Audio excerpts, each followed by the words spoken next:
Picture this. You're sitting in like a fluorescent lit conference room. Oh, yeah, the classic setting. Exactly. And someone hands you a dry erase marker, points to this massive, terrifyingly blank whiteboard, and just goes, all right, give me our next breakthrough idea. Go. Right.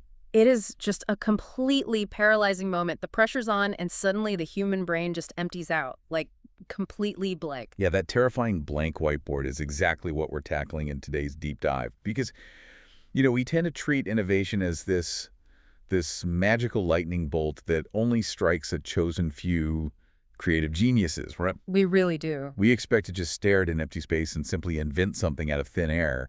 But when you actually examine the mechanics of how breakthrough ideas happen, relying on sheer willpower to fill a blank whiteboard is, well, it's almost guaranteed to fail. It is, because expecting your brain to generate explosive innovation from nothing, it completely ignores fundamental human cognition. I mean, biologically, the brain is an energy conservation machine. Right, it wants to be lazy. Exactly. We are wired to stay on autopilot because it literally burns fewer calories. So when faced with a blank slate, the brain just defaults to the most predictable, well-worn pathways. Which is why unstructured brainstorming is such a trap. Totally. We actually need raw material to react to. We need a structural trigger to basically break us out of that biological autopilot. Okay, let's unpack this, because we are pulling from a really fascinating stack of sources today to solve this exact problem. We've got a comprehensive book outline on innovation thinking, an executive summary detailing strategic transformation. Yeah, really good stuff in that one. Right. And also a guide focused on explosive innovation, plus an interactive coaching script. And across all these materials, there's a really clear consensus. To get around that blank whiteboard trap, the sources outline a playbook known as SCAMPER, which is essentially a cognitive trigger toolkit. Right, and the underlying problem that SCAMPER addresses is this psychological barrier called functional fixedness. Functional fixedness, like being stuck in how you see something. Yeah, exactly. When we look at an object or a process or a business model, we basically can only see it functioning in the exact way we've always experienced it. So a coffee mug is just a receptacle for hot liquid. A bank is just the place that holds money. You can't see it as anything else. Right. But SCAMPER, which is an acronym originally created by ad executive Alex Osborne and then later structured by Bob Eberle, it forces you to break that fixedness. It operationalizes this concept known as combinatorial creativity. Which is just the scientific premise that breakthrough innovation almost never comes from inventing something entirely from scratch. Very rarely. It comes from tweaking or mutating and rearranging the known. So let's open this toolbox. Rather than just staring at the problem, the first strategy the framework suggests is looking at the fundamental ingredients of your concept. Like what happens if you just swap a core component out? Right, so that's the S in SCAMPER, substitute. You take the existing architecture of a product or a service and you just substitute a crucial element. And that unlocks a completely new experience or a massive performance gain. You aren't changing the whole system. No, not at all. Just one ingredient. A brilliant example of this from our sources is the rise of the sushi burrito. Oh, I love that example. Right. In the fast casual restaurant space, consumers already gravitated toward the portable, handheld, walk-and-eat format of a Mexican burrito. The format itself was perfect. The delivery mechanism was already proven. Exactly. So a restaurateur looked at that and simply substituted the traditional ingredients. They removed the beans, the rice, the seasoned meat, and swapped in Japanese sushi components: raw fish, nori, wasabi. They didn't invent the burrito format. And they definitely didn't invent sushi. But by substituting the internal components, they created an entirely new, highly profitable dining category. And we see this exact same mechanic deployed to solve massive global supply chain challenges too. Consider what Adidas did with their footwear line. Oh, the ocean plastics thing. Yeah. Yeah. They recognized the massive environmental liability and, frankly, the bad PR surrounding the use of virgin plastics in their shoes. So they applied this exact substitution principle. Just swapping the material. Exactly. They partnered with an environmental organization to swap out virgin plastic for recycled ocean waste. They substituted a liability for an environmentally responsible asset while keeping the core product, the sneaker, completely intact. That's brilliant. Or, looking at a struggling local business. Imagine a failing pizza parlor. What if you substitute the traditional yeast pizza crust with a flaky, layered Indian parota? Oh, wow, that sounds amazing, All actually. right, you change the texture, the flavor profile, the entire eating experience solely by swapping the foundation. Okay, so that makes sense for swapping components. But the sources also suggest that if substituting doesn't work, we should try the C in SCAMPER, which is combine, merging ideas together to create synergistic value. And the ultimate undeniable example of this has to be the modern smartphone. Oh, absolutely. The classic case. Right.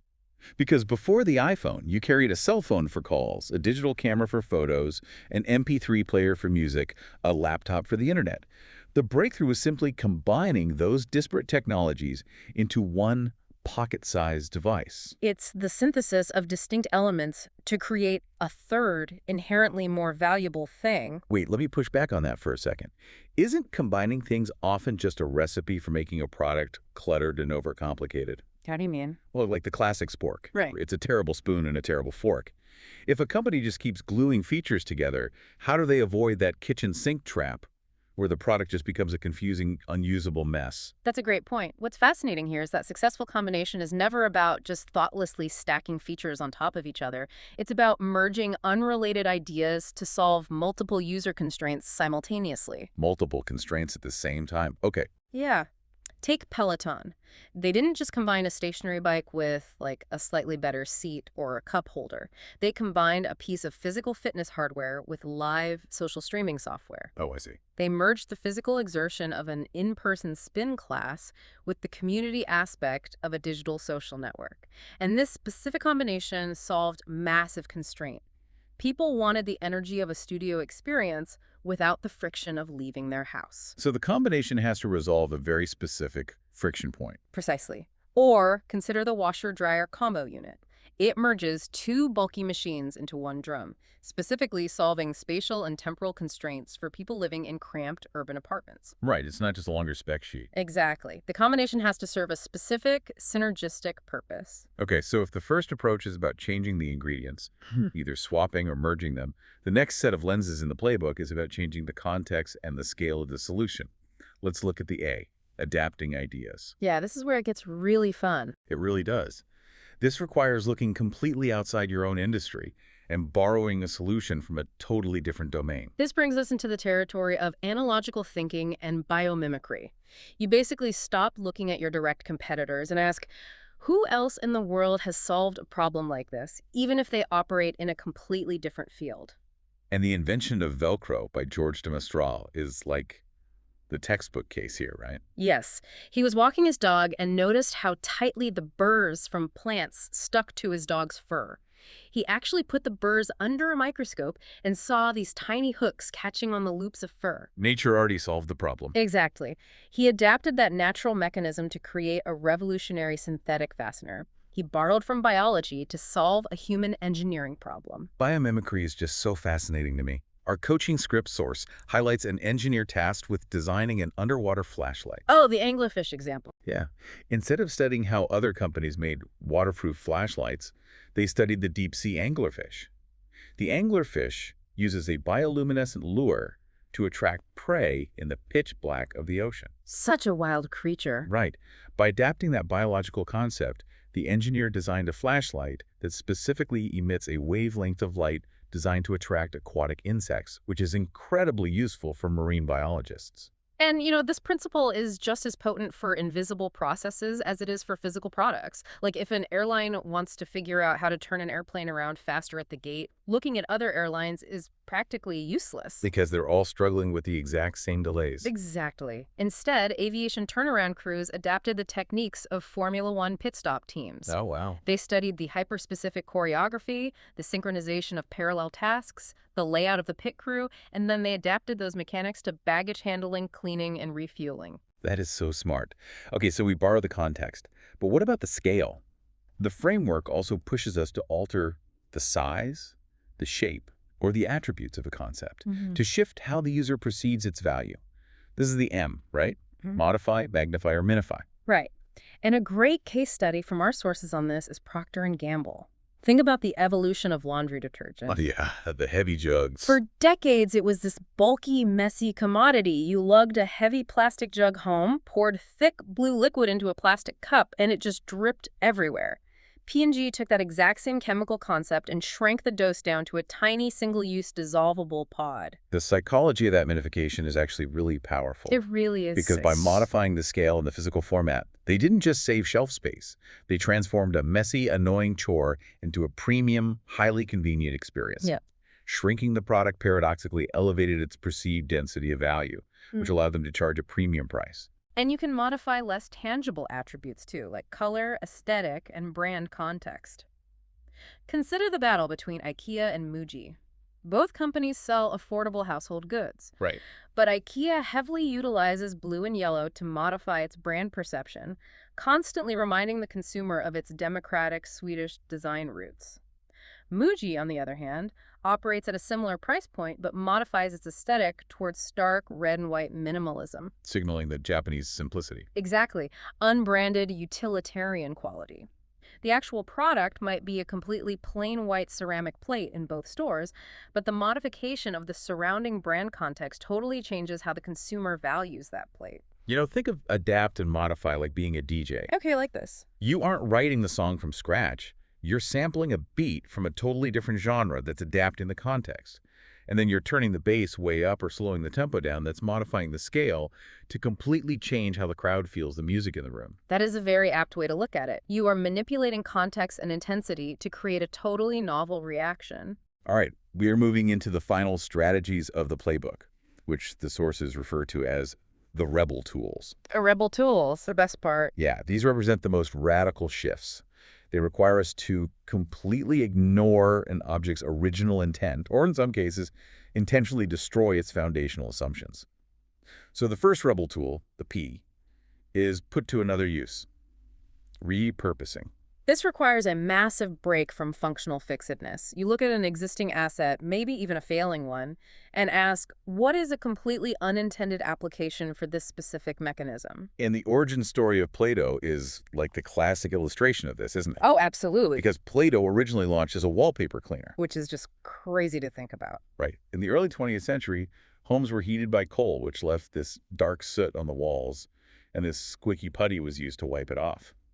But as homes transitioned away from coal heating, the company faced bankruptcy. Their core market just vanished. Gone overnight. But instead of liquidating, they realized children actually loved squishing the non-toxic cleaner.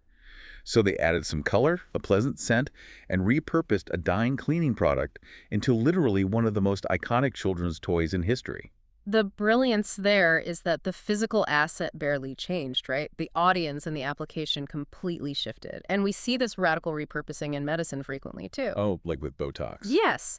Botox was originally developed in the 1970s to treat strabismus, a muscle disorder that causes crossed eyes. Through clinical observation, it was later put to another use for cosmetic wrinkle reduction. And now they use it for migraines, right? Exactly. Today, that exact same mechanism, paralyzing a localized muscle, is heavily used to treat chronic migraines and severe muscle spasms. It applies to physical architecture, too. Think about shipping containers. They are engineered purely for maritime transport.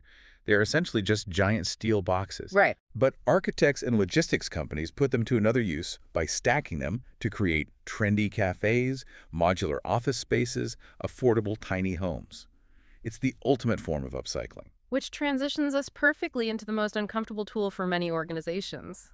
The E, elimination. Oh, people hate eliminating things. We have a deeply ingrained cognitive bias toward addition.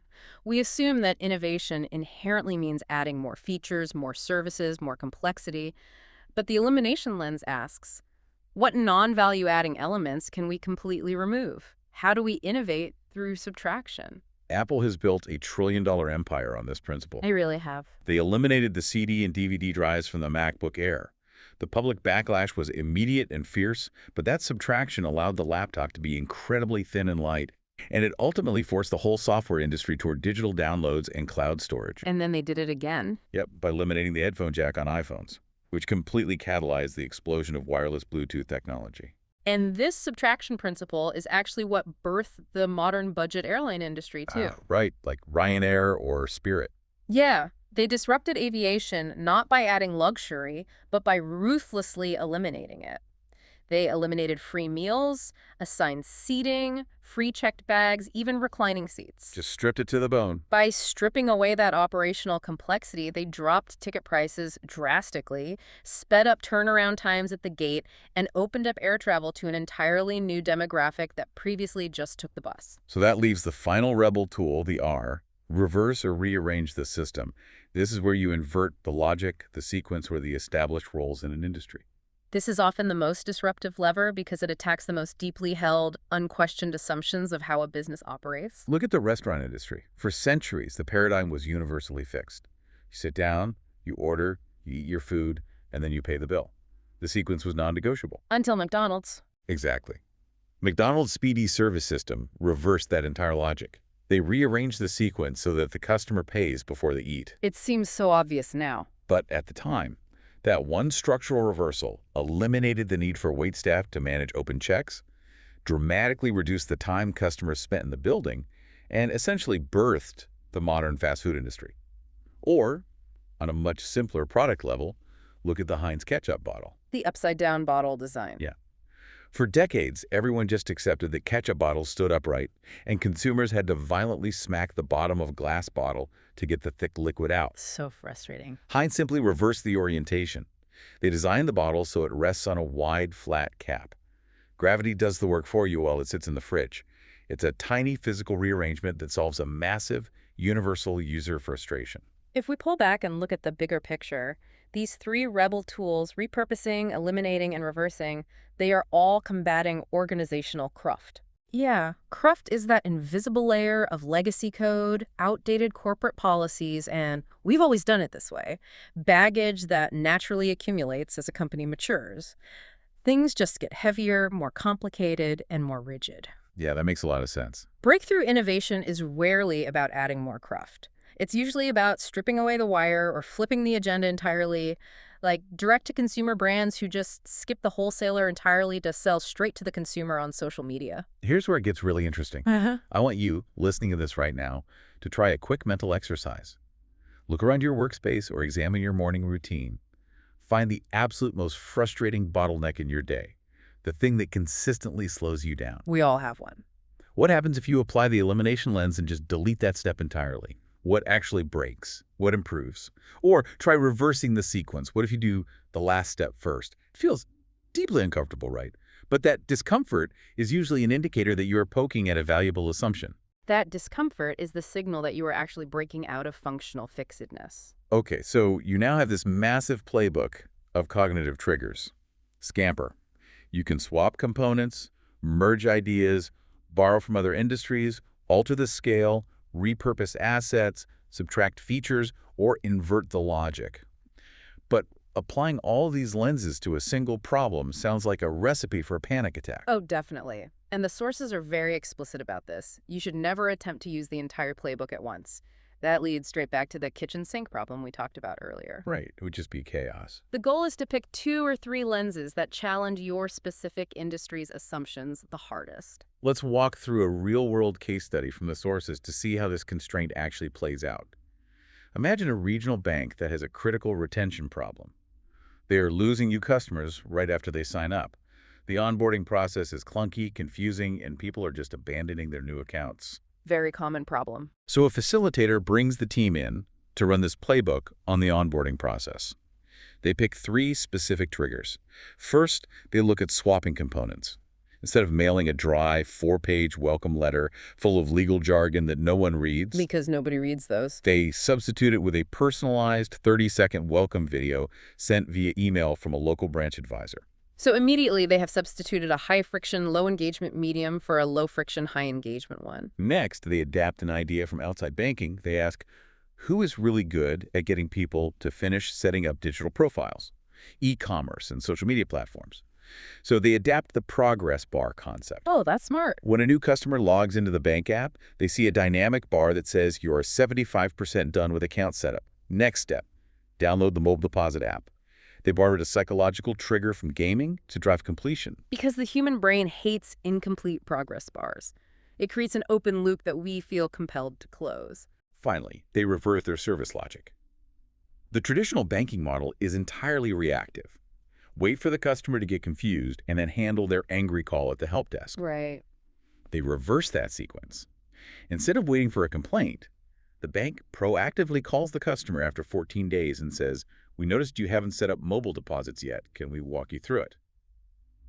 By just applying 3 lenses, substituting the medium, adapting the progress bar, and reversing the service sequence, they completely transform a failing process. It's incredible what just 3 tweaks can do. But let me challenge this entire framework for a second, because I can lock myself in a room, run this playbook, and cover a whiteboard with reversed business models and combined product features.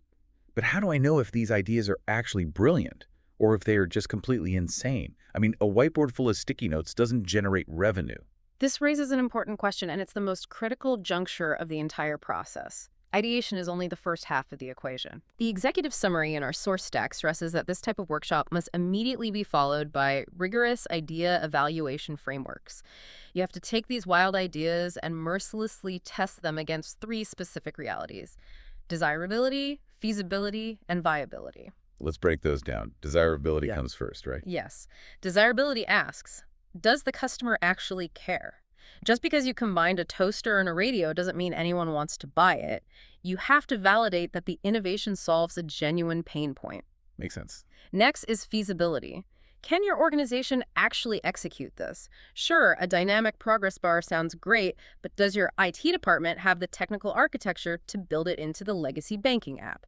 If you can't build it, the idea is useless. And viability is the financial reality check. Exactly. Viability asks, does this make financial sense for the business model? Sending a personalized welcome video might increase retention, but if it takes an advisor 2 hours to produce each video, the labor cost destroys the profit margin of the new account. Right, doesn't scale. The tweaks you generate have to ultimately impact your key performance indicators and your return on investment. This is structured creativity, sure, but it is ultimately bound by the gravity of business reality. It provides a bridge between wild imagination and practical implementation. So what does this all mean? When you pull all of this together, the core value of this playbook becomes incredibly clear. Scamper gives you permission to view the way things are as merely the raw material for the extraordinary new. You don't have to be a creative genius. You don't have to wait for a lightning bolt of inspiration. You just need a framework to help you ask the right what-if questions. It democratizes the entire concept of innovation. It transforms it from a rare, unpredictable event into a repeatable, systematic process. It means you are now equipped to take any stagnant project, boring product, or failing process and systematically hack your way to a breakthrough. But there is one final, somewhat mind-bending thought I want to leave you with. Oh, what's that? Well, Chapter 21 of the book outline, we studied hints at the future of structured creativity, and specifically mentions AI-assisted ideation. Okay. Consider this. If Scamper was originally designed to help the biological human brain break out of its predictable energy-saving autopilot, what happens when you combine that methodology with actual artificial intelligence? Wow. Imagine feeding this exact playbook into a generative AI tool. You could instruct the AI to constantly run variations, reversing, substituting, or modifying your company's workflow or product lineup, testing thousands of combinatorial mutations while you sleep. Could you build an automated, perpetual innovation machine? That is a wild thought to end on. The next time you find yourself staring down a terrifyingly blank whiteboard, remember that the answers are already in the room with you.